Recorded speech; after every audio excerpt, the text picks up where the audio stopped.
Warahmatullahi wabarakatuh. Innal hamdalillah nahmaduhu wa nasta'inuhu wa nastaghfiruh wa na'udzu billahi min syururi anfusina wa min sayyiati a'malina. May yahdihillahu fala mudhillalah wa may yudlil fala hadiyalah. Wa asyhadu an la ilaha illallah wahdahu la syarikalah wa asyhadu anna Muhammadan 'abduhu wa rasuluh. Ya ayyuhalladzina amanu ittaqullaha haqqa tuqatih wa la tamutunna illa wa antum muslimun. Ya ayyuhan nas ittaqu rabbakum alladzi khalaqakum min nafsin wahidah wa khalaqa minha zawjaha wa batha minhuma rijalan katsiran wa nisaa'a wattaqullaha alladzi tasaaluna bihi wal arham innallaha kana 'alaikum raqiba. Ya ayyuhalladzina amanu ittaqullaha wa qulu qawlan sadida yuslih lakum a'malakum wa yaghfir lakum dhunubakum wa man yuti'illaha wa rasulahu faqad faza fawzan 'azima. Amma ba'd. Fa inna asdaqal hadithi kitabullah wa khairal huda huda Muhammadin sallallahu alaihi wasallam wa syarral umuri muhdatsatuha fa inna kulla muhdatsatin bid'ah wa kulla bid'atin dhalalah wa kulla dhalalatin finnar. Para jamaah sekalian, khususnya teman-teman di bumi bumiku mengaji yang semoga dimuliakan dan dirahmati oleh Allah Subhanahu wa taala. Alhamdulillah, kita terus panjatkan puja dan puji syukur kita kehadirat Allah Subhanahu wa taala yang telah memberikan kepada kita kemudahan untuk melakukan amal-amal kebaikan, di antaranya mengadakan kajian yang insya Allah sangat bermanfaat seperti ini. Mudah-mudahan kehadiran kita di kajian ini walaupun secara online benar-benar dengan niat yang tulus, niat yang ikhlas, hanya untuk mendapatkan pahala dan balasan dari Allah Subhanahu wa taala. Dan mudah-mudahan dengan keikhlasan tersebut, ilmu yang kita dapatkan dari kajian ini dijadikan ilmu yang benar-benar berkah, ilmu yang benar-benar besar manfaatnya untuk kita semuanya di dunia ini hingga di akhirat nanti. Amin amin ya rabbal alamin. Tidak lupa salawat dan salam, keberkahan dan kenikmatan semoga selalu terlimpahkan dan tercurahkan kepada Nabi yang sangat kita cintai dan sangat kita junjung tinggi, Nabi Agung Muhammad sallallahu alaihi wasallam. Begitu pula kepada seluruh keluarga beliau, seluruh sahabat beliau dan seluruh kaum muslimin yang mengikuti beliau dan para sahabatnya dengan baik hingga hari akhir nanti. Para jamaah sekalian, ikhwati wa akhwati fillah, a'azanallahu wa iyyakum. Pada kesempatan kali ini kita akan mengkaji satu kitab yang sangat besar manfaatnya untuk kita semuanya, yaitu kitab yang dikarang oleh Imam Az-Zahabi rahimahullah. Beliau seorang ahli hadis yang sangat terkenal, dan kitab yang beliau tulis ini kitab yang sangat bermanfaat bagi kita semuanya, terutama di zaman kita ini yang kita mendapati banyak sekali orang-orang yang terjatuh ke dalam dosa-dosa besar, tapi tanpa mereka sadari. Bisa karena kejahilan, karena ketidaktahuan bahwa itu dosa besar, bisa juga karena kalahnya mereka dengan hawa nafsu, kalahnya mereka dengan godaan syaitan. Akhirnya meskipun sudah tahu bahwa itu dosa besar, mereka tetap langgar, mereka tetap lakukan. Para jemaah sekalian rahimana wa rahimakumullah, dengan mengetahui dosa-dosa besar, akhirnya kita bisa takut melakukannya. Akhirnya kita bisa lebih semangat untuk meninggalkannya. Sehingga kita bisa menjadi orang-orang yang menjauhi dosa-dosa besar tersebut. Iya, ada pentingnya atau sangat penting juga untuk mengetahui keburukan. Sebagaimana sangat penting mengetahui kebaikan. Mengetahui kebaikan sangat penting karena tanpa ilmu tentang kebaikan, maka kita tidak bisa melakukan kebaikan itu dengan benar. Mengetahui keburukan juga sangat penting karena kalau kita tidak tahu keburukan, bagaimana kita akan berniat untuk meninggalkannya atau menjauhinya. Makanya ada sebuah bait syair yang sangat terkenal dan sering disampaikan dalam kajian-kajian tentang hal ini.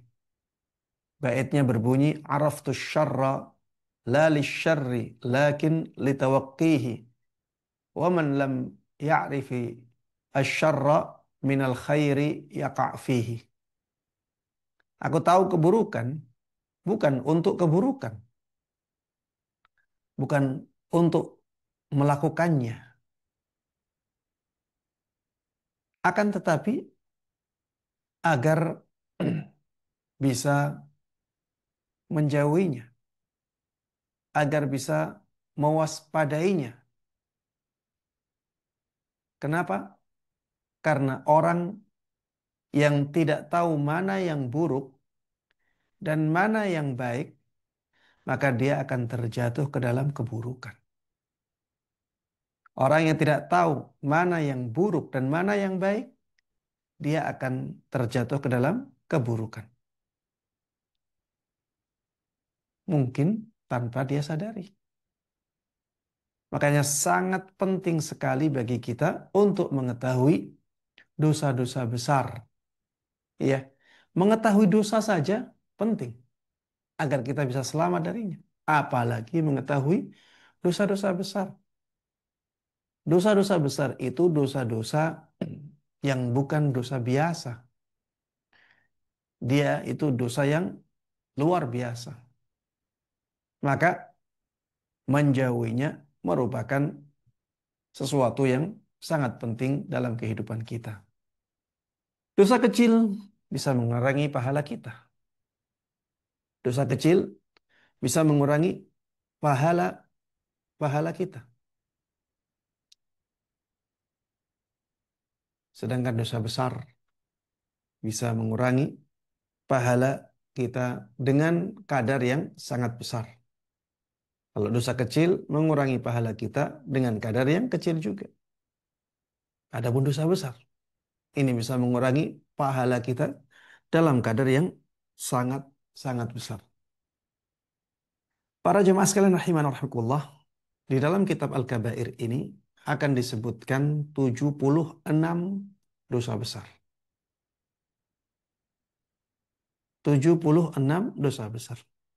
Dan ini semuanya ya mudah-mudahan kita nanti bisa menyelesaikannya ya. Mudah-mudahan kita bisa menyelesaikan pembahasan kitab ini, kitab Al-Kabair karangan Al-Zahabi ya. Tanpa kemudahan dari Allah Subhanahu wa taala, kita tidak akan mampu menyelesaikan kitab ini. Para jemaah sekalian rahimana wa rahimakumullah. Sebelum kita memasuki pembahasan tentang tema inti tentang dosa besar yang akan disebutkan oleh Imam Az-Zahabi rahimahullah dalam kitab ini, kita membaca dulu muqaddimah yang ditulis oleh Imam Az-Zahabi dalam kitab beliau ini. Beliau mengatakan alhamdulillahi alal imani bih. Segala puji bagi Allah Subhanahu wa taala atas iman kepadanya. Atas apa? Nikmat iman kepada Allah Subhanahu wa taala. Wa bi kutubihi wa rusulihi wa malaikatihi wa aqdarihi. Dan juga atas nikmat iman kepada kitab-kitabnya, kepada para rasulnya, kepada para malaikatnya, dan takdir-takdir. Para jemaah sekalian rahimana wa rahimakumullah, di sini Imam Az-Zahabi rahimahullah mengawali kitabnya dengan memuji Allah Subhanahu wa taala. Dan pujian ini disebutkan oleh Imam Az-Zahabi atas apa? Atas nikmat iman. Dan nikmat iman ini nikmat yang paling agung yang diberikan oleh Allah Subhanahu wa taala kepada seorang hamba. Bayangkan para jemaah sekalian rahimana wa rahimakumullah, kalau kita tidak beriman kepada Allah, apakah kita akan selamat dari neraka? Apakah amal-amal kita akan diterima oleh Allah Subhanahu wa taala? Apakah kita akan mulia dalam kehidupan dunia dan akhirat? Jawabannya tidak semua. Iman itu adalah nikmat yang paling besar yang Allah berikan kepada kita. Disebutkan di dalam hadis bahwa iman itu amalan yang paling mulia. Dan para ulama banyak yang mengatakan bahwa amalan yang paling mulia secara mutlak adalah amalan iman kepada Allah Subhanahu wa taala. Karena tanpa itu maka tidak ada tidak ada kenikmatan ya yang bisa mendatangkan kebaikan untuk kita di akhirat. Tanpa iman ini tidak ada kenikmatan yang bisa mendatangkan kebaikan untuk kita di akhirat nanti. Para jemaah sekalian rahimani wa rahimakumullah, di sini Imam Az-Zahabi menyebutkan tentang iman kepada Allah, iman kepada kitab-kitabnya, kepada para rasulnya, kepada para malaikatnya, dan kepada takdirnya. Untuk mengingatkan kepada kita bahwa menjauh dari dosa-dosa besar itu membutuhkan iman yang sangat kuat. Menjauhkan diri dari dosa-dosa besar itu membutuhkan keimanan yang sangat kuat. Kalau iman kita kepada Allah kuat, maka kita akan kuat meninggalkan dosa-dosa besar, walaupun godaan-godaan sangat kuat mendatangi kita. Apabila kita iman kepada kitab-kitab Allah Subhanahu wa taala dan di antaranya Al-Qur'an, maka kita akan lebih mudah menjauhi dosa-dosa besar. Begitu pula ketika kita iman kepada para rasul yang membawa hadis-hadis, ya, membawa wahyu dari Allah Subhanahu wa taala, maka kemampuan kita untuk meninggalkan dosa-dosa besar akan semakin kuat. Begitu pula dengan iman kepada para malaikat. Begitu pula dengan iman kepada takdir.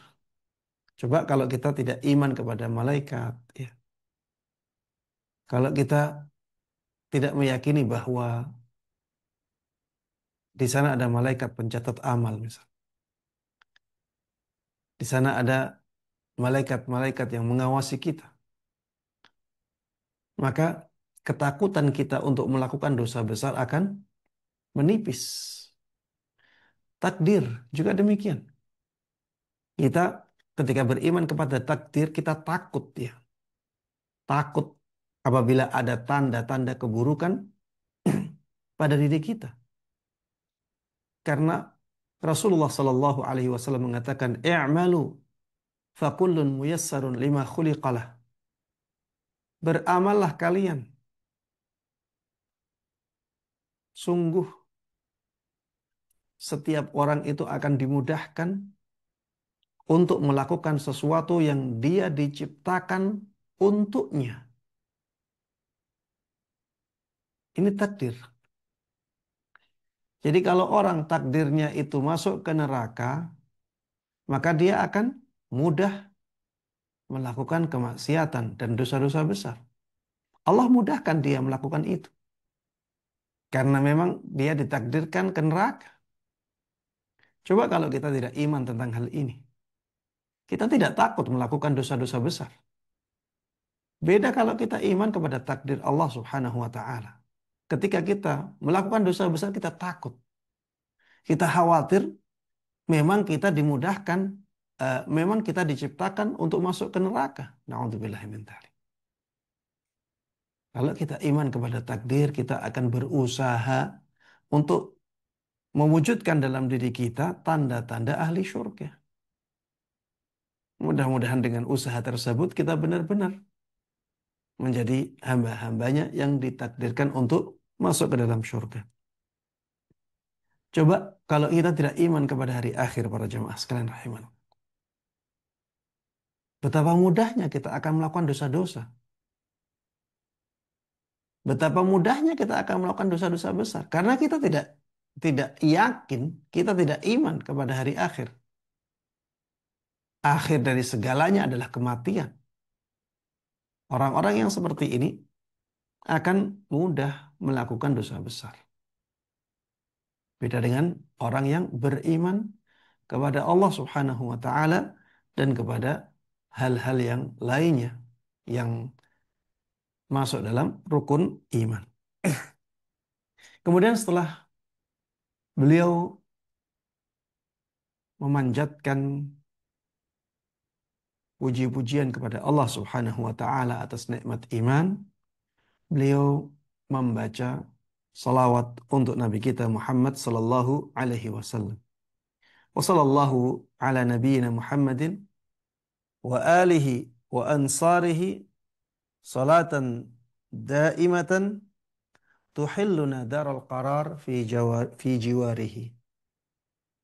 Semoga salawat, semoga Allah Subhanahu wa taala bersalawat kepada Nabi kita Muhammad sallallahu alaihi wasallam dan keluarga beliau dan para eh, penolong beliau, para pembela beliau, salatan daimah dengan salawat yang terus-menerus, tahulluna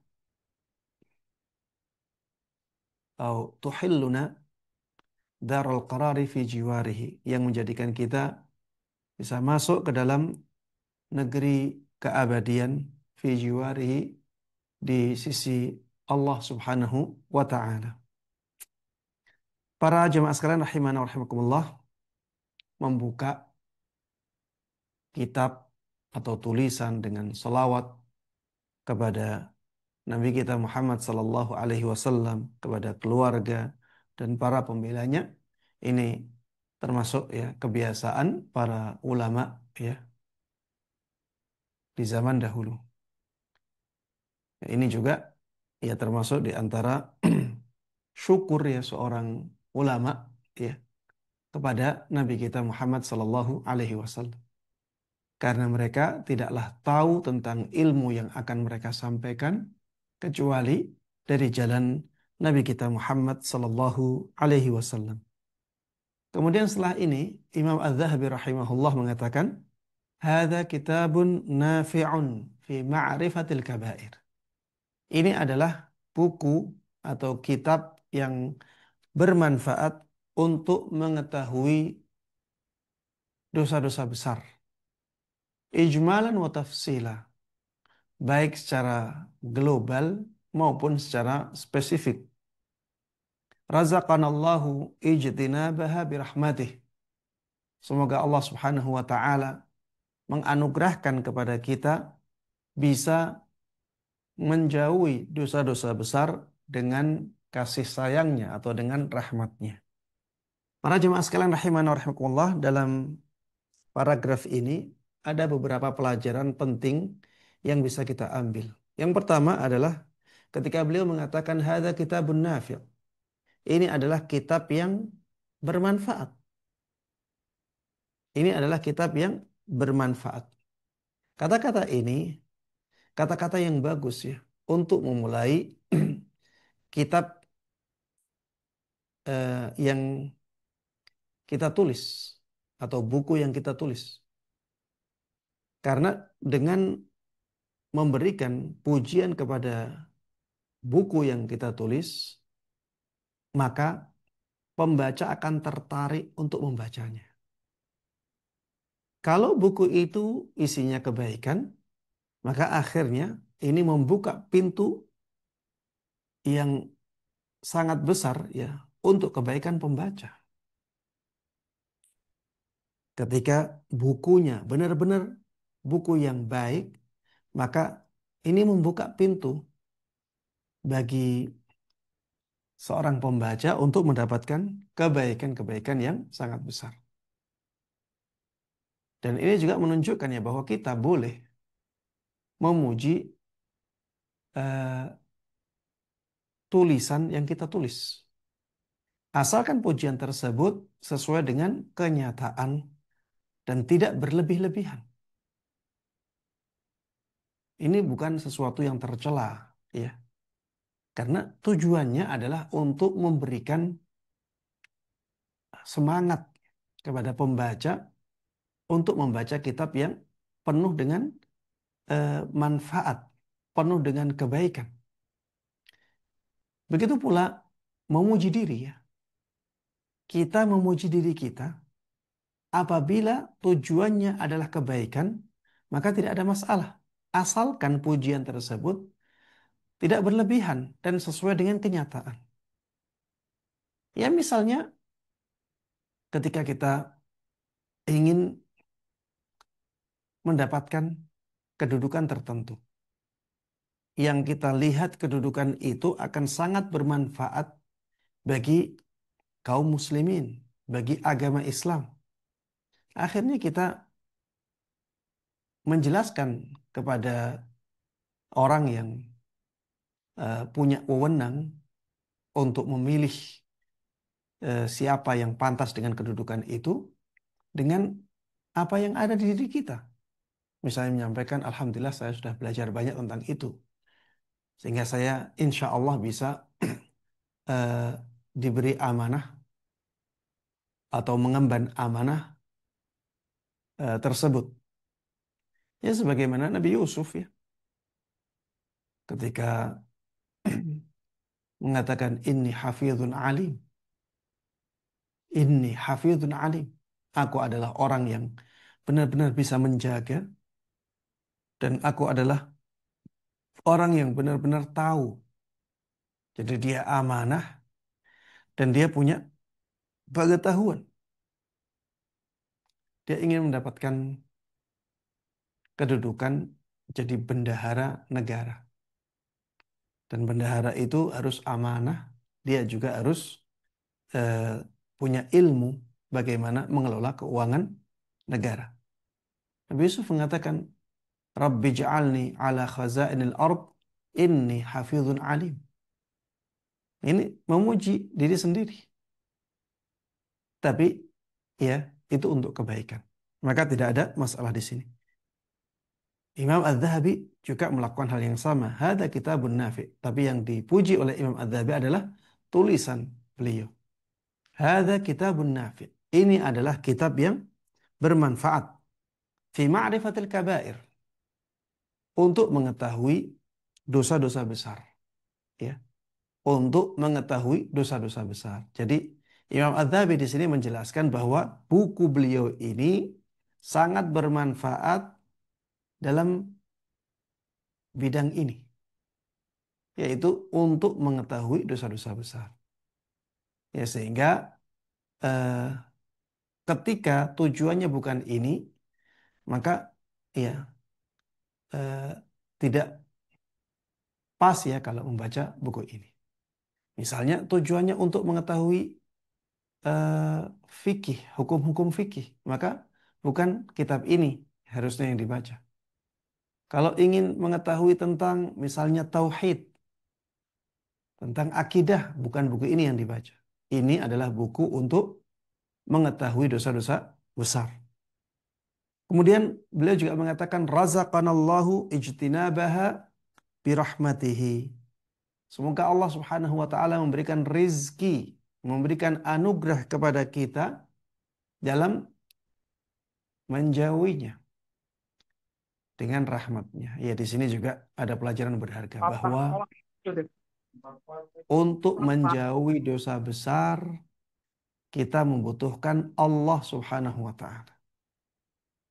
Untuk bisa menjauhi dosa besar, kita sangat membutuhkan pertolongan dari Allah Subhanahu wa taala. Jadi menjauhi dosa besar itu bukan perkara yang mudah ya. Kalau kita tidak ditolong oleh Allah Subhanahu wa taala untuk menjauhi dosa besar, maka kita tidak akan mampu menjauhinya.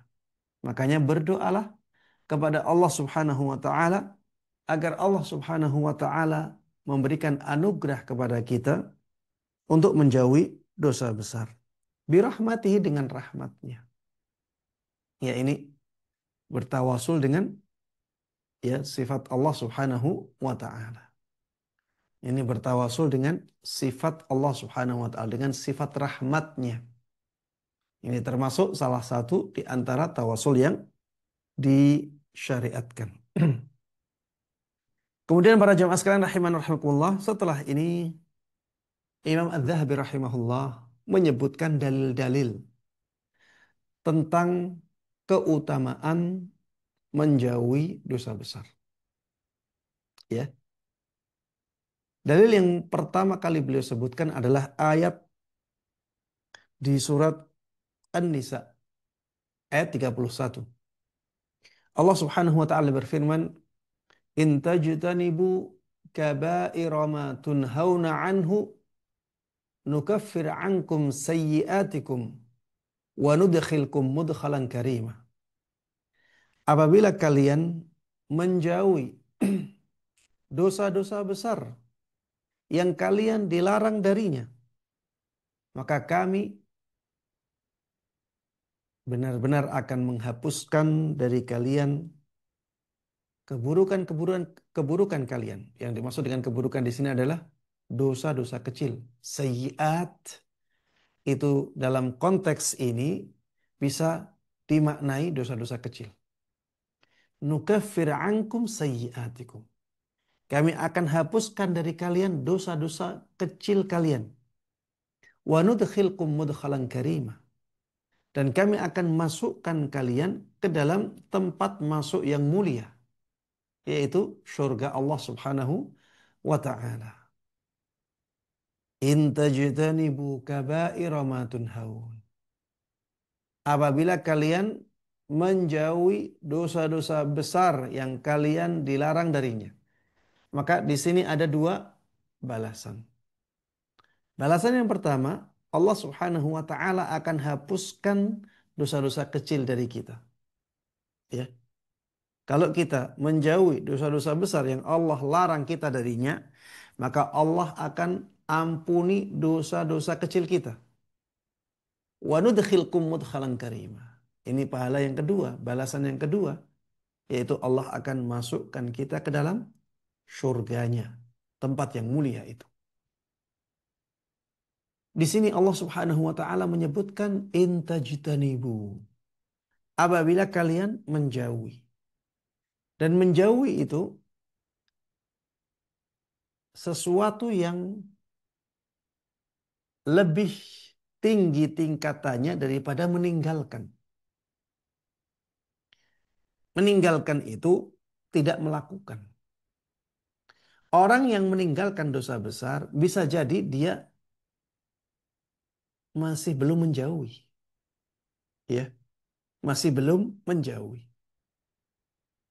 Jadi dia dekat-dekat dengan dosa besar tapi belum melakukannya. Itu masih tergolong meninggalkan. Menjauhi adalah tingkatan di atas meninggalkan. Karena di samping dia meninggalkan, dia harus jauh.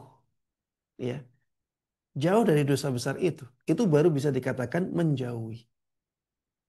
Dan keutamaan ya menjauhi ini di sini disebutkan keutamaan yang sangat besar ya. Ada dua pahala yang sangat besar yang didapatkan oleh orang yang menjauhi dosa besar. Dosa-dosanya, dosa-dosa kecilnya diampuni oleh Allah Subhanahu wa taala. dan dia dimasukkan ke dalam surganya. Di sini Al-Hafidz Adz-Dzahabi rahimahullah mengatakan, faqad takaffalallahu subhanahu wa ta'ala bihadzal nas liman ijtanabal kaba'ir bi an yudkhilahul jannah. Sungguh di dalam nas ini, di dalam ayat ini, Allah Subhanahu wa taala telah menjamin orang yang menjauhi dosa-dosa besar untuk dimasukkan ke dalam surga. Allah jamin bagi orang yang menjauhi dosa besar akan dimasukkan ke dalam surganya. Nikmat yang sangat besar. Ya. Ini pahala yang sangat agung, pahala yang sangat luar biasa. Tidak ada balasan dari Allah Subhanahu wa taala yang melebihi surganya. Semua kenikmatan di sana. 99 rahmat Allah Subhanahu wa taala akan diberikan kepada ahli surga. Padahal satu rahmat saja yang dirasakan oleh seluruh penduduk bumi ini itu sudah sangat luar biasa. Jadi sekarang ya, yang kita rasakan dari rahmat Allah Subhanahu wa taala dan dirasakan oleh hewan-hewan dan makhluk-makhluk yang lainnya itu baru 1/100 rahmat Allah Subhanahu wa taala. Sisanya yang 99 akan Allah berikan semuanya kepada ahli syurga. Dan di sanalah ada nikmat yang paling nikmat, yaitu nikmat melihat Allah Subhanahu wa taala. Dan dengan menjauhi dosa-dosa besar, Allah akan jamin kita memasuki surganya. Ayat yang kedua, ayat di surat Asy-Syura ayat 37. Allah Subhanahu wa taala berfirman, "Walladzina yajtanibuna kaba'iral itsmi wal fawahish wa idza ma ghadibuhum yaghfirun." Di sini beliau menyebutkan ayat ini ya, karena disinilah disebutkan tentang amalan menjauhi dosa besar. Tapi kalau ayat ini tidak disebutkan ayat yang sebelumnya, maka kurang akan sulit difahami ya konteksnya. Kenapa disebutkan ayat ini?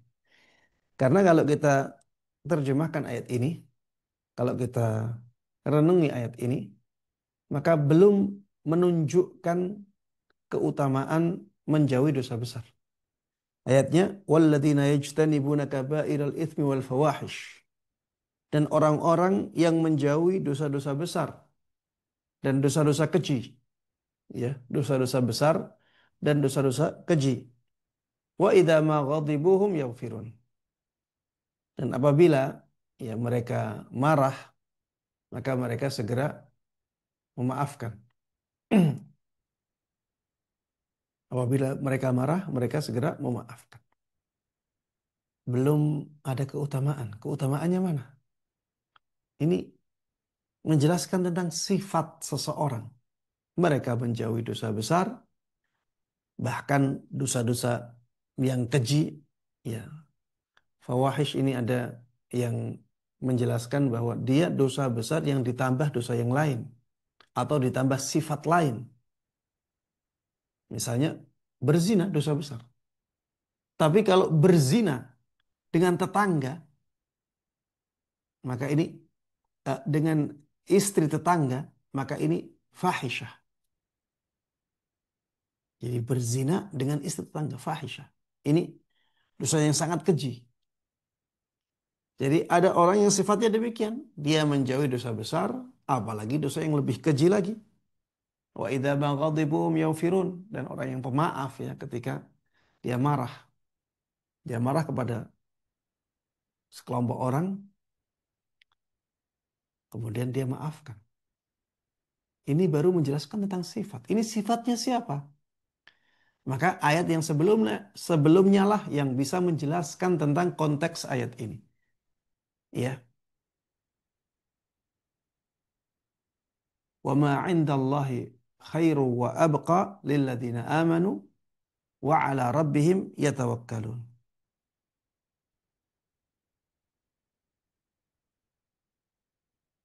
Iya, itu ayat yang sebelumnya. Wa ma 'indallahi khairu wa abqa lilladzina amanu wa 'ala rabbihim yatawakkalun.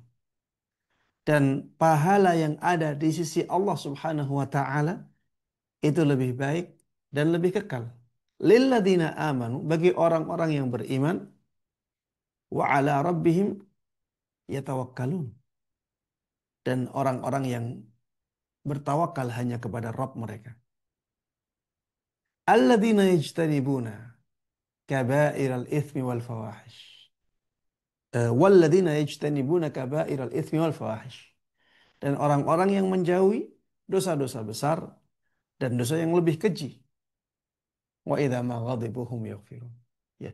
Jadi ayat ini menunjukkan ya bahwa orang-orang yang menjauhi dosa besar itu akan mendapatkan apa yang ada di sisi Allah Subhanahu wa taala, yaitu surganya.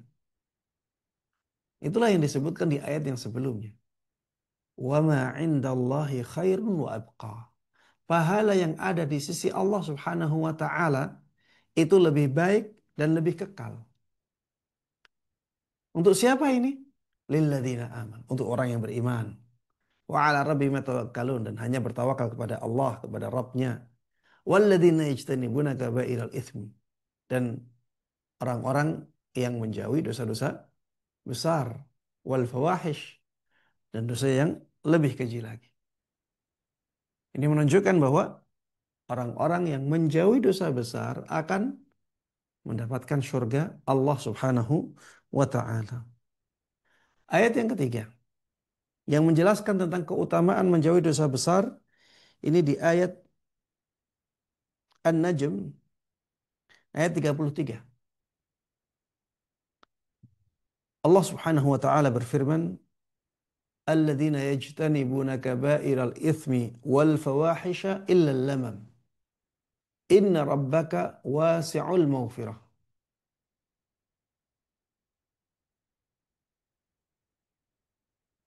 Alladzina yajtanibuna kaba'iral itsmi wal fawahisha illa al-lamam. Yaitu orang-orang yang menjauhi dosa-dosa besar dan dosa yang lebih keji lagi. Illa lamam, kecuali dosa besar, kecuali dosa kecil. Inna rabbaka wasi'ul maghfirah. Sesungguhnya Rabbmu itu sangat luas ampunannya. Ini juga ya harus dibaca dengan ayat yang sebelumnya. Walillahi ma fis samawati wa ma fil ardi liyajziyal ladzina asa'u bima 'amilu wa yajziyal ladzina ahsanu bil husna.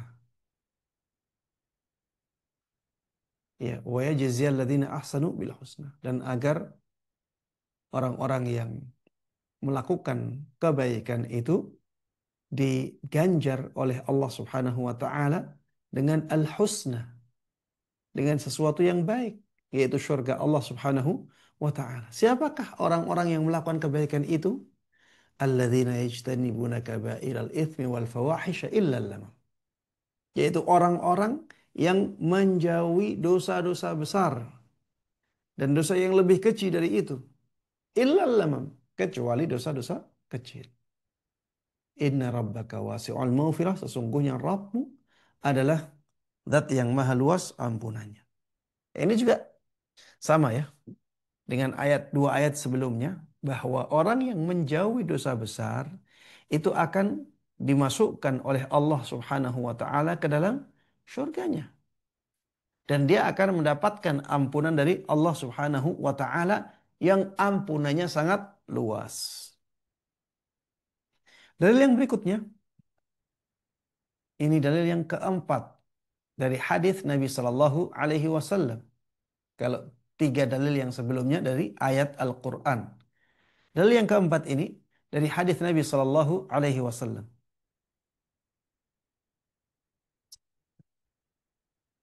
Rasulullah Shallallahu Alaihi Wasallam bersabda, "As-salawatul khams wal jumu'atu ilal jumu'ah kafaratun lima bainahunna ma lam tughshal kabair." Salat 5 waktu. Begitu pula salat Jum'ah yang satu dengan salat Jum'ah yang lainnya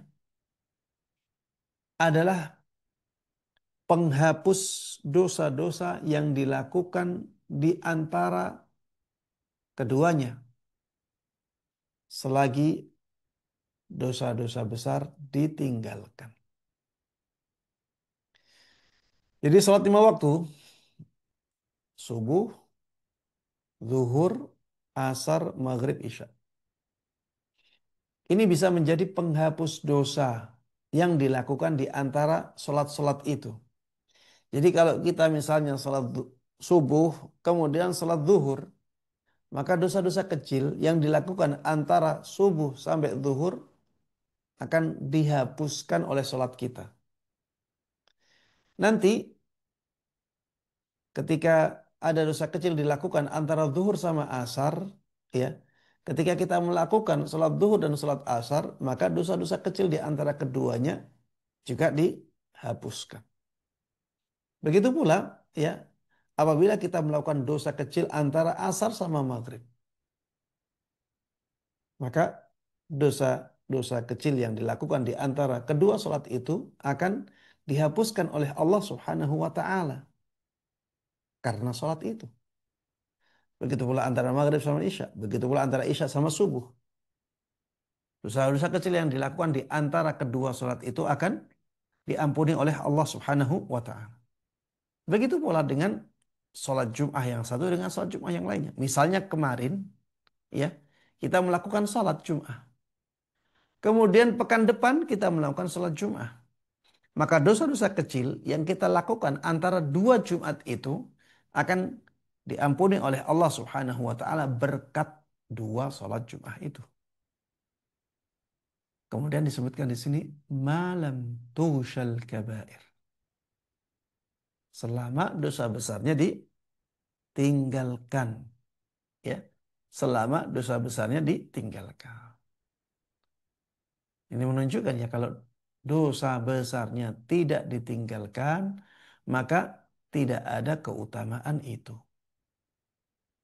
Ini menunjukkan bahwa meninggalkan dosa besar itu bisa menguatkan ampunan dari Allah Subhanahu wa taala.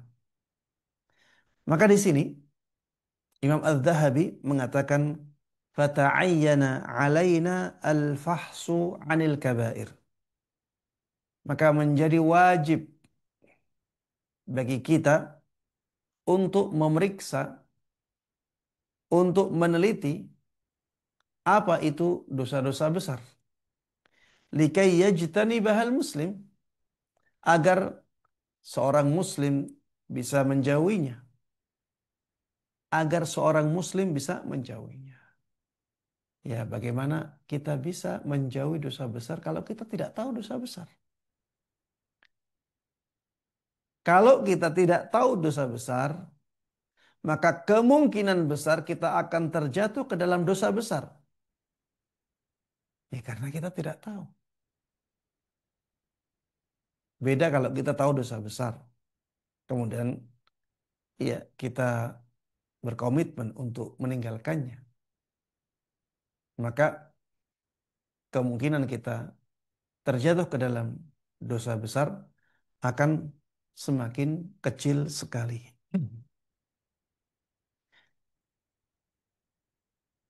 Kemudian Imam Az-Zahabi mengatakan, "Fawajadna al-ulama qad ikhtalafu fiha." Kami mendapati para ulama berselisih tentang masalah dosa besar ini.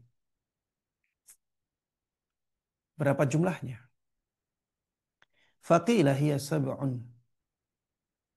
Ada yang mengatakan dosa besar itu hanya 7 saja. Hanya 7. Jadi selain yang 7 ini bukan dosa besar.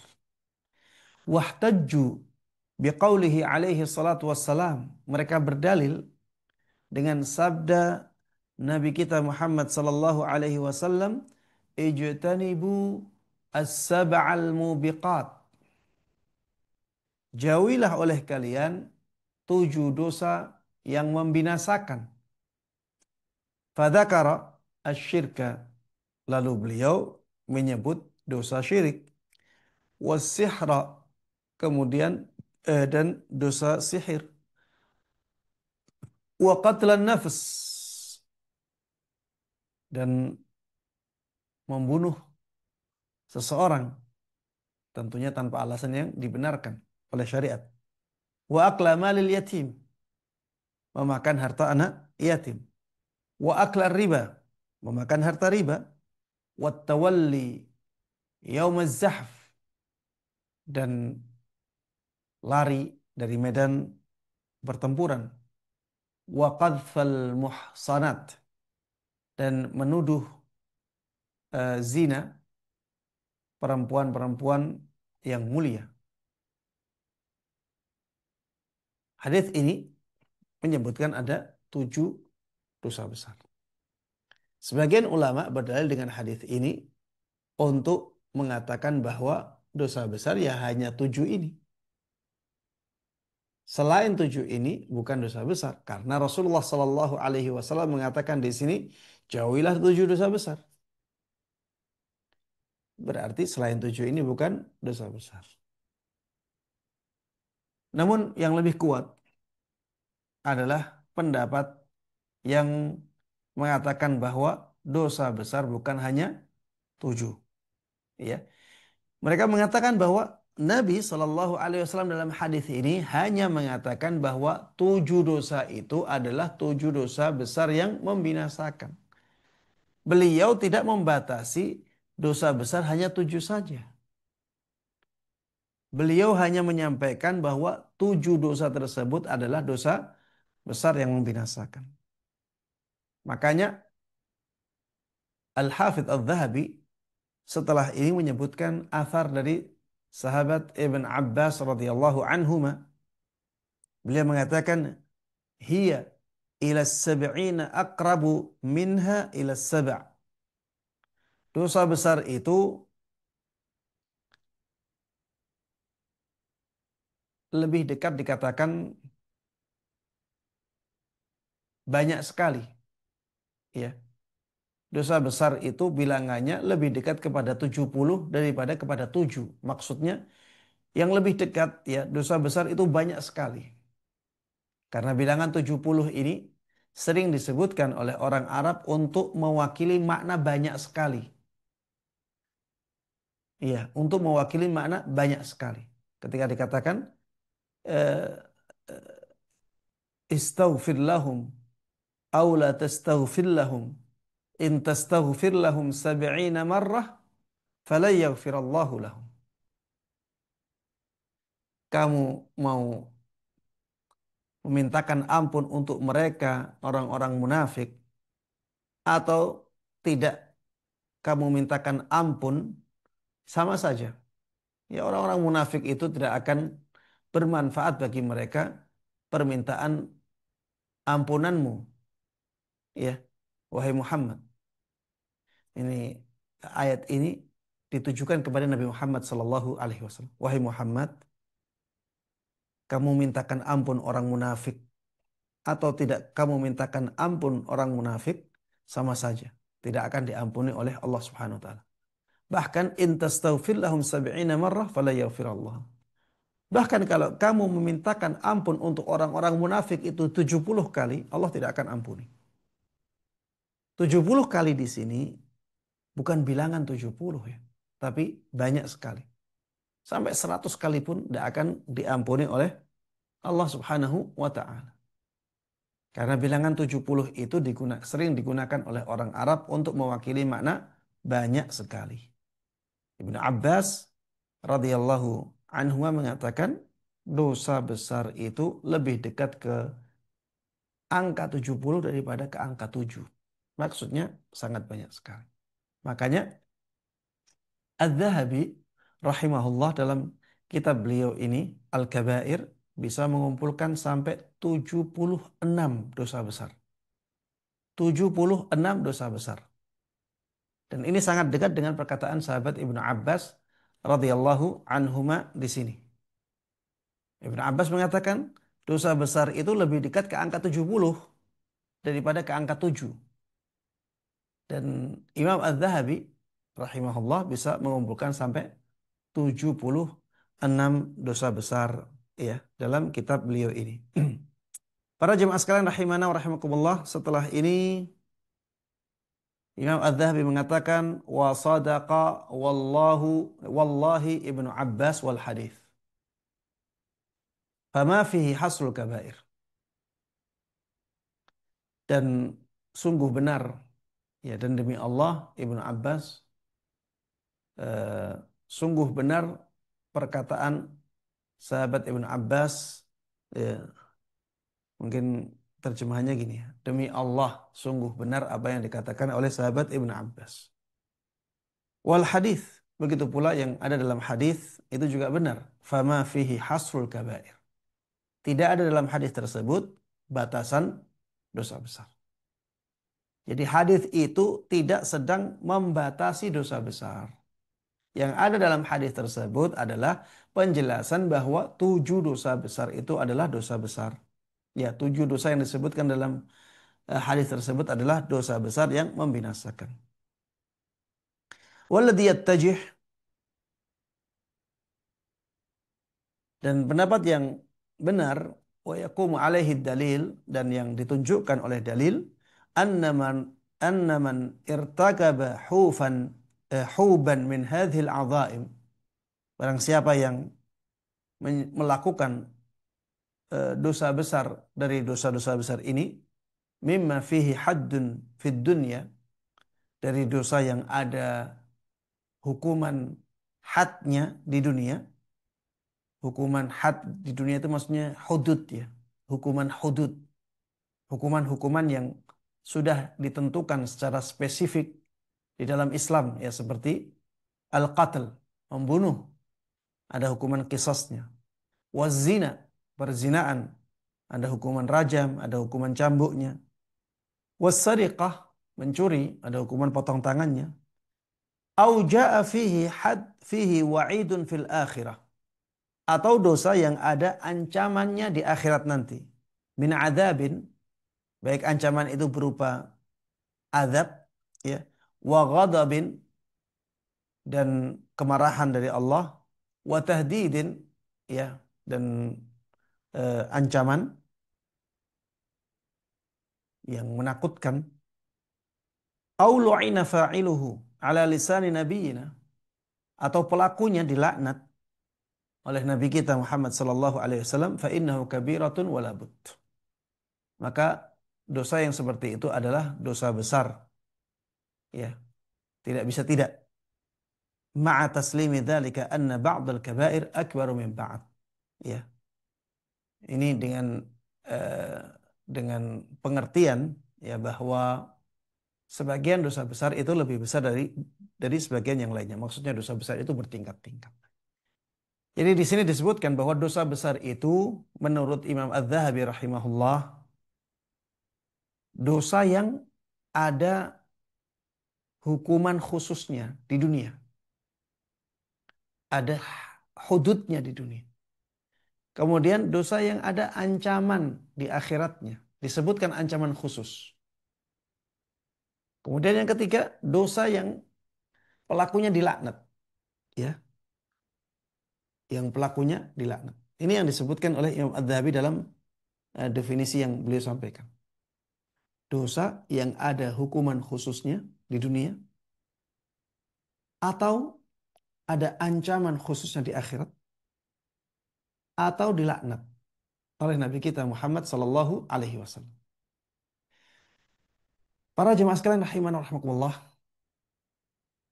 ini tidak menunjukkan ya bahwa dosa besar hanya yang memenuhi 3 kriteria ini saja. Cuma beliau mengatakan kalau ada tiga kriteria ini atau salah satunya itu jelas dosa besar. Ada yang memberikan definisi yang lebih luas daripada ini.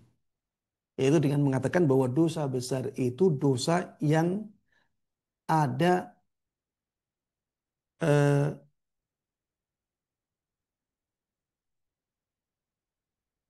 dosa yang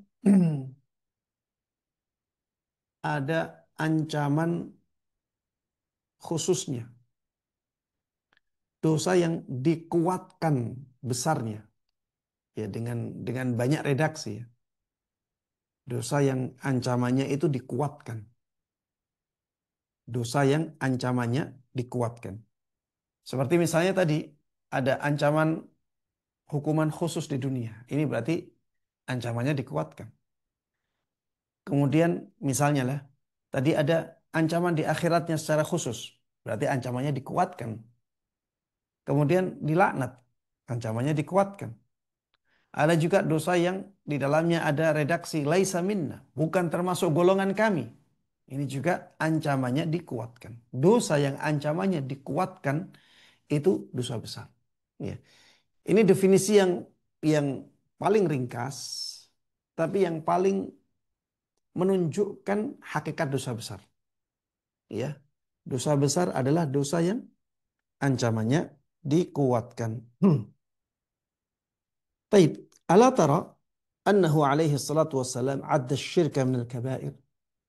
Tidakkah engkau melihat bahwa Nabi kita Muhammad sallallahu alaihi wasallam menganggap kesyirikan termasuk dosa besar?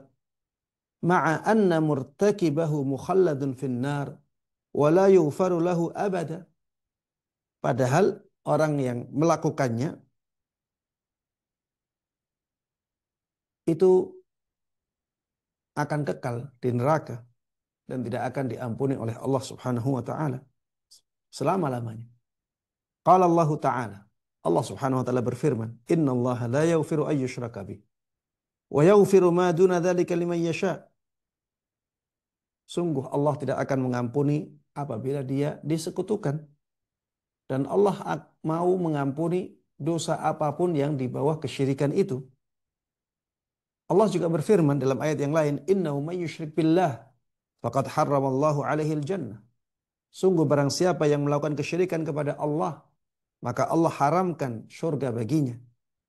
Wala budda minal jam'i bainan nusus. Dan kita harus mengumpulkan ya, harus mengompromikan nas-nas yang banyak. Qala Nabi sallallahu alaihi wasallam. Nabi kita Muhammad sallallahu alaihi wasallam bersabda, "Ala unabbiukum bi akbaril kabair." Tidak maukah kalian aku kabarkan tentang dosa besar yang paling besar? Qalaha thalatha. Rasulullah sallallahu alaihi wasallam mengatakan kata-kata ini sampai 3 kali. Qalu bala ya Rasulullah. Para sahabat menjawab, tentu wahai Rasulullah sallallahu alaihi wasallam. Qal, maka beliau mengatakan al-isyraku billah. Yang pertama, melakukan kesyirikan kepada Allah. Wa uququl walidain, durhaka kepada kedua orang tua. Wa kana muttaki'an fajalas. Ketika itu beliau bersandar, kemudian beliau duduk. Faqala ala wa qawlu zur fama zala yukarriruha hatta qulna laitahu sakat. Ya. Ingat-ingatlah begitu juga dengan perkataan dusta. Beliau ulang-ulang kata-kata itu sampai kami ya berharap beliau itu diam. Ya. Beliau itu menyudahi perkataan. Beliau ulang-ulang ala wa qaulu zur, ala wa qaulu zur, ala wa qaulu zur. Ya ingat-ingatlah begitu pula dengan perkataan dusta, begitu pula dengan perkataan dusta, begitu dengan perkataan dusta, ulang-ulang terus. Sampai ya para sahabat itu berharap beliau menyudahi perkataannya. Fabayyana alaihi salatu wassalam. Maka di sini Rasulullah sallallahu alaihi wasallam menjelaskan anna qaulaz zuri min akbaril kabair. Bahwa perkataan dusta itu termasuk dosa besar yang paling besar. Walaysa lahu dzikrun fis sab'il mubiqat.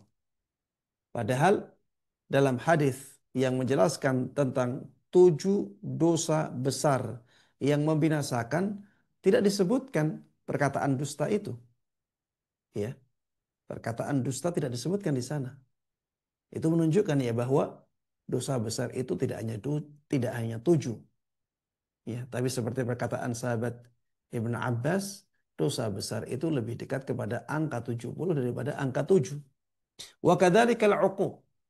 Ya, begitu pula dengan dosa durhaka kepada kedua orang tua. Tidak disebutkan di dalam hadis as-sab' al-mubiqat, yaitu 7 dosa besar yang membinasakan. Ya, intinya di sini para jamaah sekalian rahimanahumullah, Imam Az-Zahabi ingin menjelaskan kepada kita bahwa dosa besar itu banyak.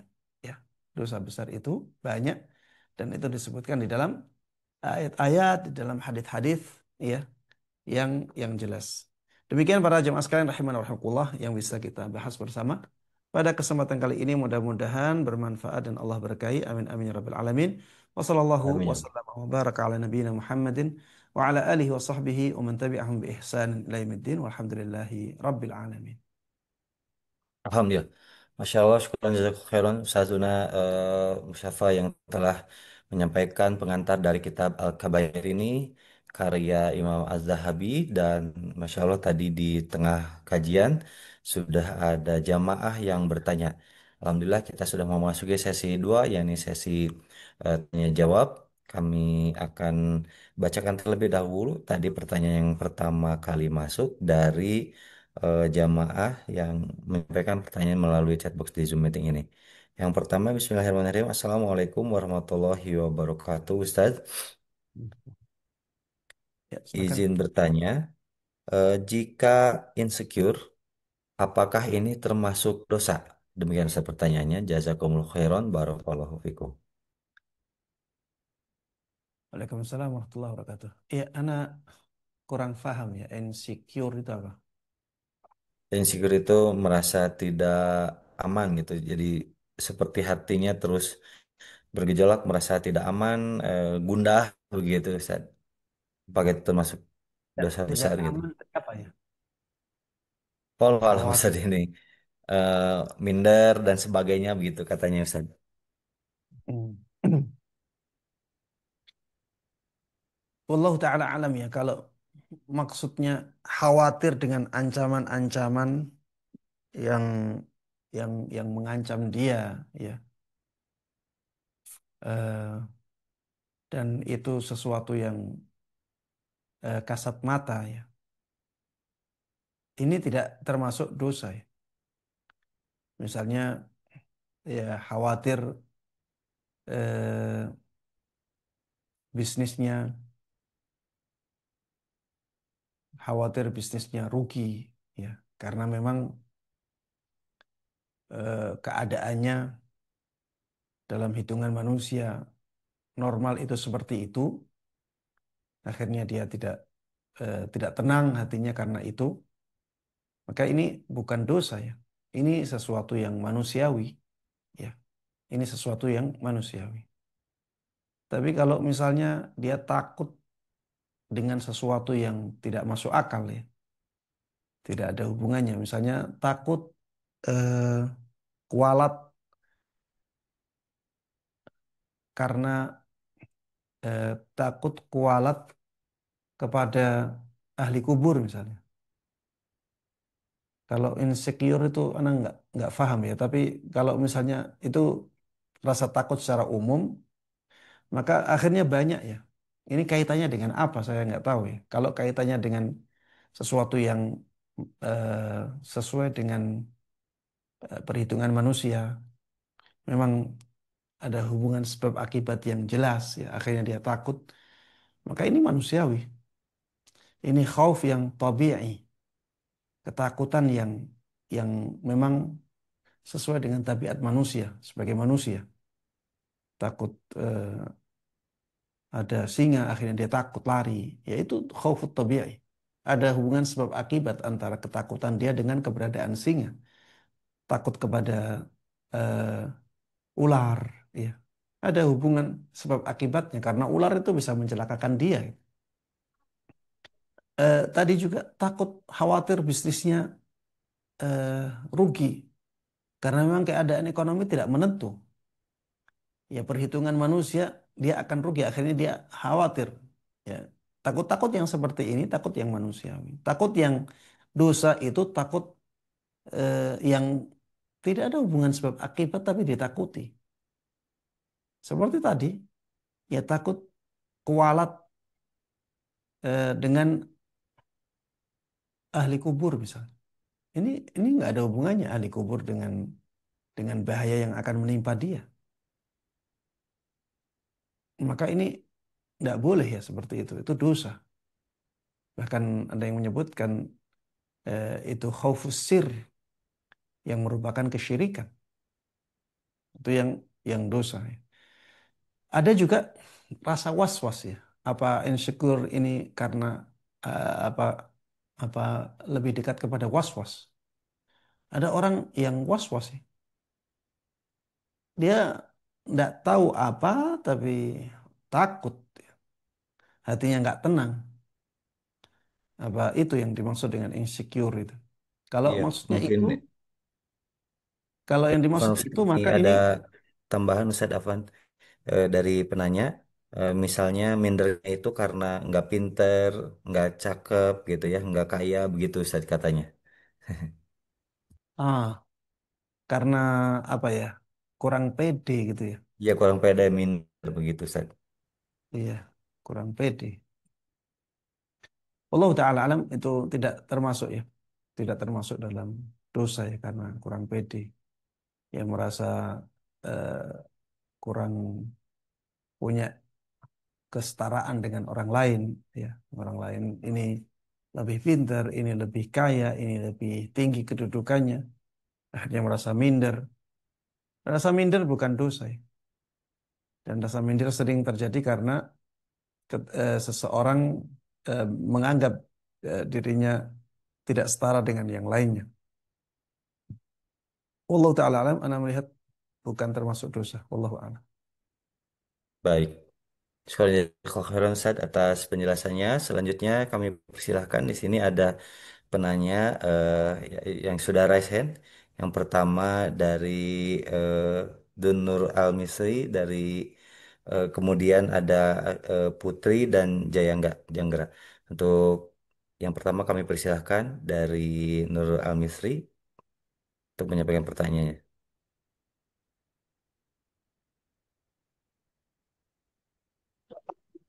Assalamualaikum Ustaz.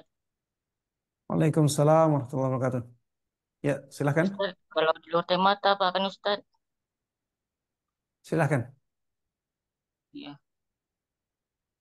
jadi jadi gini Ustaz, mau nanya, Anda boleh konsultasi ke psikolog tidak Ustaz? Soalnya Anda banyak kali gangguan kejiwaan dari kecil Ustaz. Jadi mau berobat nanti. Tapi masalahnya mayoritas psikolog itu perempuan Ustaz. Jadi boleh tidak Ustaz konsultasi ke sana Ustaz? Terima kasih Ustaz. Sudah umur berapa sekarang? 15 tuh, masih 15. remaja. Ya. Taib. Para jemaah sekalian rahimakumullah, jazakumullah khairan kepada saudara kita yang bernama ya Mas Dun ya. Mas Dun Nur Al Misri. Bolehkah kita datang kepada psikolog ya untuk mengobati eh, s- apa ya kejiwaan yang mungkin dianggap kurang sehat ya. Wallahu taala alam, secara asal dibolehkan. Secara asal dibolehkan. Selama ya tidak ada hal-hal yang bertentangan dengan syariat. Selama tidak ada hal-hal yang bertentangan dengan syariat, secara asal berobat kepada psikolog itu dibolehkan. Sebagaimana berobat fisik kepada eh, orang lain ya. Bahkan kepada orang yang beragama non muslim. Ini dibolehkan. Karena memang ya penyakit kejiwaan ya itu bisa diobati oleh orang-orang yang ahli dalam psikologi. Ya, sebagaimana ada obat yang bentuknya fisik ya, ada obat yang bentuknya ya tidak fisik. Mungkin didalami ya apa yang menjadikan dia tidak stabil kejiwaannya, dicari sebabnya apa untuk dihilangkan sebab itu sehingga kejiwaannya menjadi stabil. Hanya saja Ana menyarankan ya untuk menjauhi hal-hal yang tidak selaras dengan nilai-nilai Islam. Seperti misalnya ya berobat kepada perempuan yang bukan mahram. Karena khawatirnya nanti terjadi khalwat. Terjadi khalwat yang itu dilarang oleh Islam. Kita tidak boleh berkhalwat dengan lawan jenis ya, berduaan dengan lawan jenis tanpa ada orang ketiga. Walaupun dari sisi fitnah ya jauh. Maksudnya kemungkinannya jauh. Tapi walaupun kemungkinannya jauh, tetap itu membuka pintu yang sangat berbahaya. Ya, setan itu kurang pinter bagaimana ya? Setan itu kurang apa pinternya? Dia itu sudah beribu-ribu tahun menggoda manusia. Nabi Adam saja bisa digoda untuk makan satu pohon, ya, makan buah dari satu pohon. Satu pohon itu hanya dari satu pohon saja yang dilarang. Yang lainnya boleh, itu saja bisa tergoda.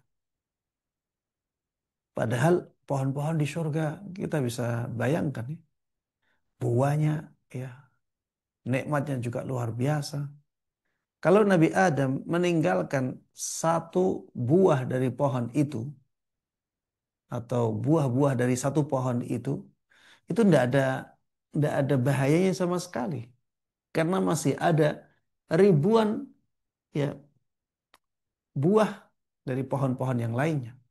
Tapi nyatanya saking ahlinya syaitan dalam menggoda Nabi Adam, ternyata terjatuh ya. Maka Ana menyarankan kalau pergi ke psikolog ya pergi ke psikolog yang sesama jenis ya, yang laki-laki.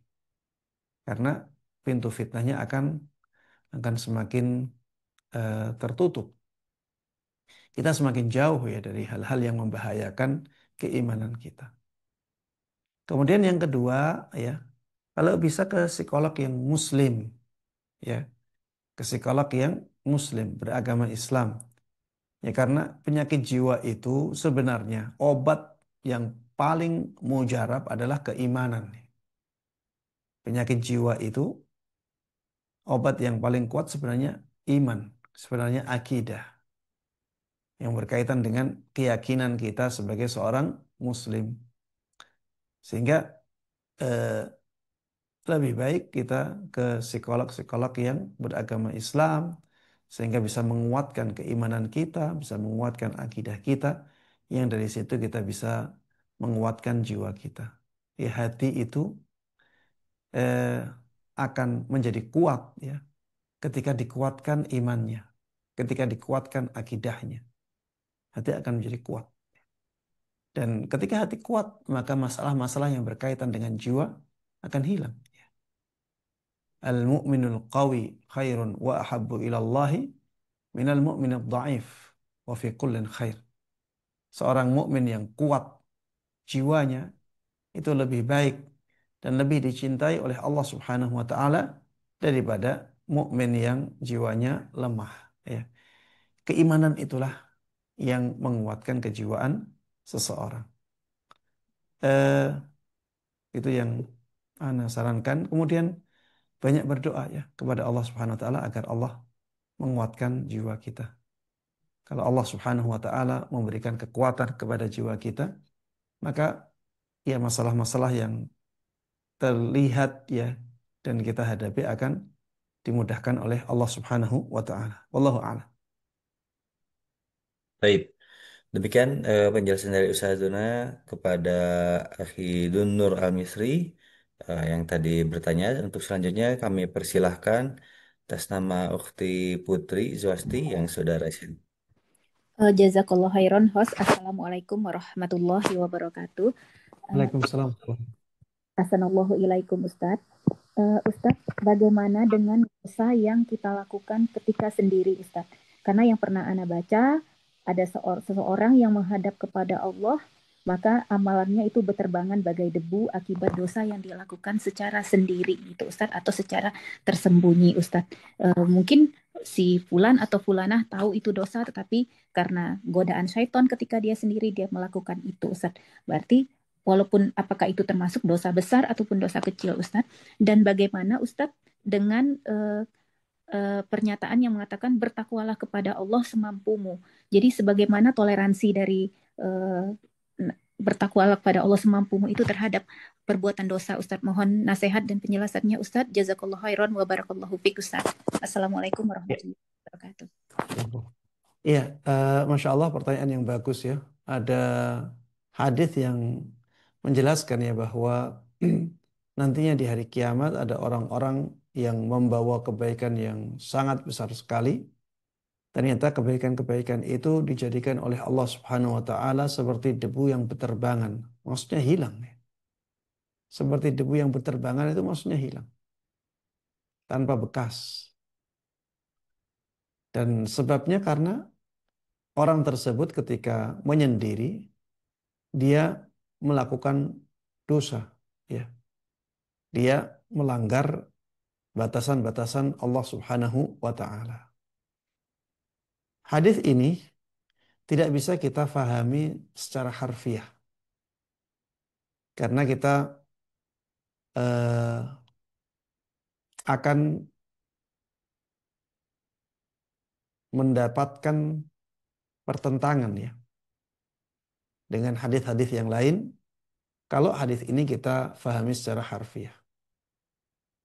Makanya para ulama itu ketika menjelaskan hadis itu mereka mengatakan ini bukan hanya sekedar maksiat ketika sendirian, tapi lebih dari itu, ya. Karena maksiat saat sendirian itu tidak semuanya dosa besar. Maksiat saat sendirian tidak semuanya dosa besar. Dalilnya apa? Dalilnya hadis Nabi Shallallahu Alaihi Wasallam yang mengatakan bahwa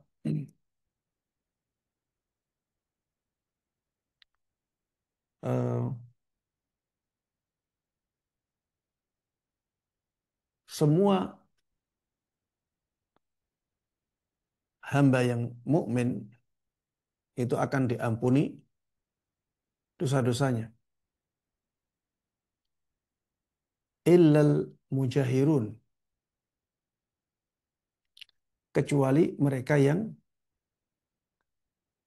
menampakkan perbuatan dosanya. Kullu ummati mu'afa illal mujahirun. Ya, hadisnya seperti itu ya. Semua umatku itu akan dimaafkan dosa-dosanya. Kecuali mereka yang menampakkan dosanya. Ini menunjukkan ya bahwa orang yang melakukan dosa secara sembunyi-sembunyi itu masih diampuni oleh Allah Subhanahu wa taala dosanya. Menunjukkan bahwa dosa yang ditutupi itu tidak semuanya dosa besar. Kalau yang tadi mereka orang-orang yang membawa kebaikan sebesar gunung tapi akhirnya dijadikan seperti debu yang berterbangan, itu sebabnya karena ketika mereka menyendiri mereka melakukan hal-hal yang dilarang oleh Allah Subhanahu wa taala. Ya, ini harus dibawa kepada dosa besar. Jadi bukan hanya dia menyembunyikan dosanya, tapi dia melakukan dosa besar saat sendiri dan ada hal-hal yang menjadikannya dosa besar. Ya seperti misalnya meremehkan dosa itu. Jadi saat dia sendiri dia meremehkan dosa itu. Saat dia sendiri dia melakukan dosa disertai dengan perasaan apa? Meremehkan dosa itu. Kita harus maknai seperti ini. Sebagaimana disebutkan oleh para ulama. Kenapa? Agar hadis ini tidak bertentangan dengan hadis-hadis yang lainnya. Tidak bertentangan dengan hadis yang Ana sebutkan tadi. Kullu ummati mu'afan ilal mujahirun. Agar tidak bertentangan, ya harus kita bawa kepada keadaan ini. Bahwa orang ini ketika sendirian, ya, dia melakukan dosa yang disertai dengan perasaan menyepelekan dosa itu. Sehingga dia tidak dosa kecil lagi jadinya. Jadinya dia dosa besar, ya, karena tindakan dia menyepelekan dosa itu. Taib, ini pertanyaan yang pertama. Ada pertanyaan lagi tadi ya? Ana lupa. Ya, Ustadz Eh, terkait ya. Ah, maaf. Ini Ustadz bertakwa kepada Allah semampumu itu Ustadz. Jadi ini kadang orang merasa ini ada semacam toleransi Ustadz untuk berdosa, untuk berbuat dosa gitu Ustadz. Kadang-kadang orang udah terpaksa untuk riba, terpaksa untuk safar tanpa mahram gitu Ustadz karena menganggap ada pernyataan seperti ini Ustadz. Mohon penjelasannya Ustadz. Jazakallah khairan Ustadz. Ya, fattaqullaha mastata'tum, bertakwalah semampumu. Ini maksudnya sekuat tenaga. Bertakwalah kepada Allah Subhanahu wa taala semampumu maksudnya sekuat tenaga. Bukan ya sekedar kemampuan kita. Tidak ya. Itu sekuat kita melakukan ketakwaan itu. Kalau kita tidak kuat ya baru ada pintu ya untuk melakukan hal-hal yang pada asalnya tidak boleh. Ada hal-hal yang pada asalnya tidak boleh. Ketika kita tidak punya kemampuan lagi. Makanya memang dalam hadis disebutkan eh,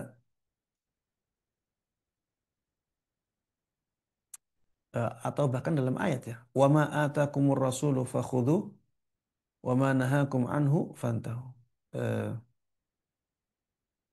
ma amartukum bih fa'tu minhu mastata'tum.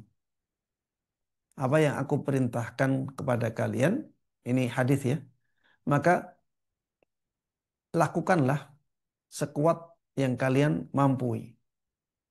Sekuat yang kalian mampu. Ya memang perintah itu sebagaimana disebutkan oleh sebagian ulama mewujudkan sesuatu. Kalau larangan itu meninggalkan sesuatu. Mewujudkan sesuatu bisa jadi tidak kita mampu. Tapi kalau meninggalkan sesuatu ya kita kita mampu itu. Meninggalkan sesuatu kan nggak melakukan apa-apa. Jadi ini bisa kita lakukan ya. Kita mampu semuanya meninggalkan sesuatu. Tapi kalau melakukan sesuatu kan mewujudkan sesuatu. Jadi yang asalnya tidak ada menjadi ada. Ini ya ada beberapa keadaan yang kita tidak mampu mewujudkannya. Sehingga perintahnya memang seperti itu. Wa ma amartukum bihi fa'tu minhu mastata'tum. Apa yang aku perintahkan kalian untuk melakukannya, maka lakukanlah sekuat yang kalian mampu. Islam itu memang ada sisi rahmatnya di situ ya. Pada hal-hal yang kita tidak mampu melakukannya, maka eh, tidak ada kewajiban bagi kita untuk melakukan hal tersebut. Dalam kaidah yang besar disebutkan eh, la wajiba ma'al ajiz. La wajiba ma'al ajiz. Tidak ada kewajiban ketika seseorang tidak mampu, tidak punya kemampuan untuk melakukannya. Dalam kaidah yang sangat terkenal juga al-masyaqqatu tajlibut taisir. Sesuatu yang berat itu akan mendatangkan kemudahan. Ya kalau difahami bahwa ini ada celah untuk eh, melakukan yang haram atau meninggalkan yang wajib, ya itu tidak benar ya. Jadi celah itu ketika keadaannya sudah tidak memungkinkan. Ketika keadaannya sudah tidak memungkinkan, baru berlaku celah itu ya, bahwa kita boleh melakukan yang diharamkan, yang asalnya diharamkan, ya karena keadaannya darurat. Ya. Kita eh, boleh meninggalkan sesuatu yang diwajibkan karena ketidakmampuan. Ada celah itu memang, tapi pada keadaan-keadaan yang sangat sangat krusial ya, sangat genting, sangat mendesak. Allah taala alam. Alhamdulillah dapat dimengerti Ustadz. Jazakallahu khairan Ustadz. Assalamualaikum warahmatullahi wabarakatuh. Assalamualaikum. Baik, Ustadz. Eh, sudah pukul 21:30. Apakah berkenan Ustadz membahas pertanyaan, dua pertanyaan lagi? Itu yang raise hand itu sudah bertanya apa masih belum? Belum, yang resen. Kemudian ini ada yang via chat satu lagi, Ustadz. Baik, Fadal, Anda jawab singkat saja. Dua. Baik, untuk selanjutnya ini eh, diprioritaskan pada jamaah yang ingin bertanya, diprioritaskan pertanyaan sesuai dengan tema pada malam hari ini. Begitu, untuk yang melalui chat, di sini pertanyaannya sudah sesuai dengan tema pada malam hari ini. Yang pertama di sini ada pertanyaan dari jamaah. Assalamualaikum warahmatullahi wabarakatuh. Salah. Em, mohon penjelasannya Ustadz, apakah urutan yang tertulis pada kitab Al-Kabair, apakah itu terkait dengan tingkatan besarnya dosa-dosa besar yang ada? Bikin Ustadz, tadi kan ada 76 Ustadz ya dalam kitab Al-Kabair itu. Apakah 1 sampai 76 itu eh, sesuai apa tingkatan besarnya dosa-dosa besar yang ada begitu Ustadz? Mohon penjelasannya. Baik.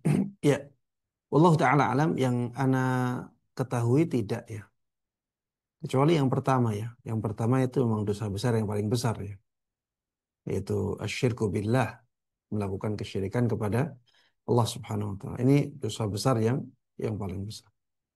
Kemudian yang kedua yang disebutkan di sini qatlun nafas, membunuh eh, jiwa tanpa alasan yang dibenarkan. Eh, bisa jadi ini nih eh, dosa yang sangat besar sekali. Tapi kata para ulama, dosa bid'ah itu lebih besar daripada dosa kemaksiatan.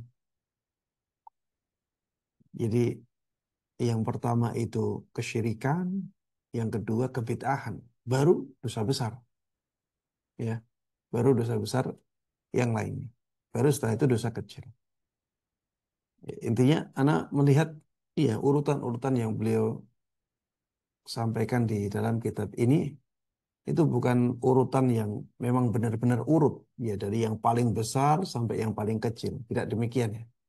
Karena untuk mengurutkan seperti itu sangat sulit sekali, apalagi sampai 76. Ini sangat sangat sulit sekali. Tapi yang jelas dosa besar yang paling besar adalah kesyirikan, dan beliau sebutkan itu yang pertama. Ya, untuk yang selanjutnya tidak eh, ada urutan tertentunya. Wallahu a'lam. Baik, Ustaz. Alhamdulillah. Pertanyaan demi pertanyaan sudah disampaikan dan dijelaskan, dijawab dengan jelas oleh Ustazona Musyafa. Dan untuk selanjutnya, sebelum kajian ditutup, mungkin ada pesan penutup dari Ustaz, nasihat kepada kami yang hadir pada malam hari ini. Tapi para jemaah sekalian, teman-teman yang semoga dimuliakan dan dirahmati oleh Allah Subhanahu wa taala, inti dari kajian kita pada kesempatan kali ini bahwa pembahasan tentang dosa besar itu sangat penting untuk kita singgung agar kita bisa mengingatkan diri kita kepada dosa-dosa besar ini, karena kalau kita bisa meninggalkannya ada pahala yang sangat luar biasa. Dosa-dosa kita yang kecil diampuni oleh Allah Subhanahu wa taala. Kita juga akan mendapatkan jaminan masuk ke dalam surganya. ya. Dan tidak ada nikmat yang lebih besar daripada nikmat bisa memasuki surga Allah Subhanahu wa taala. Dan tadi juga disinggung bahwa kita tidak akan bisa meninggalkan dosa besar kecuali atas pertolongan dari Allah Subhanahu wa taala. Ya, makanya kita harus banyak meminta kepada Allah Subhanahu wa taala agar Allah jauhkan kita dari dosa-dosa besar. Kemudian di antara sesuatu yang paling menguatkan kita untuk bisa meninggalkan dosa-dosa besar adalah iman kepada Allah Subhanahu wa taala dan kepada rukun iman yang 6, ya. Jadi rukun iman yang 6 itu ketika kuat ya di dalam hati kita, maka kita akan mudah ya untuk meninggalkan dosa-dosa besar. Itu yang menjadi pembahasan kita pada kesempatan kali ini, dan juga masih ada pembahasan yang lainnya. Insya Allah itu yang paling penting. Barakallahu fikum.